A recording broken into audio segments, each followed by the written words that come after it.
இன்னைக்கு என் ஒய்ஃப் என்கிட்ட இல்லை, அவங்க பெத்த குழந்தைய கையில் கூட தூக்கல சார். இன்னும் முகத்தை பார்க்கல சார். முகத்தை பார்க்காம எவ்வளோ அவ்வளோதுப்பா. 6 வருஷமும் பிள்ளை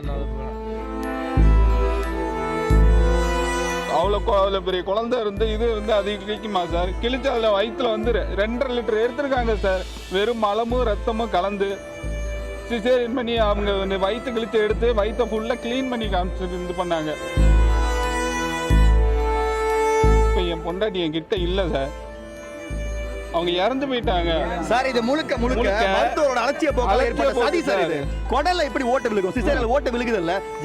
கேஎம்சில போய் ட்ரீட்மெண்ட் பார்க்குறோம், ட்ரீட்மெண்ட் பார்த்து ஓப்பனா ஸ்டேட்மெண்ட் கொடுக்க மாட்டாங்க. ஆமா முன்னாடி வந்தப்பே ஓட்ட இருக்கு அப்படின்னு சொல்ல மாட்டாங்க. சொன்னா என்ன சார்? உடனே கேஎம்சி கூட்டு போங்க, அவங்க முடியாம மூச்சு தானே இருக்கு, இங்கே வெண்டிலேட்டர் இல்லை, எதுவும் இல்லை. நான் என்ன பண்ணேன், எதுவும் இல்லாமல் எதுக்கு சார் இவ்வளோ பெரிய ஆஸ்பத்திரி?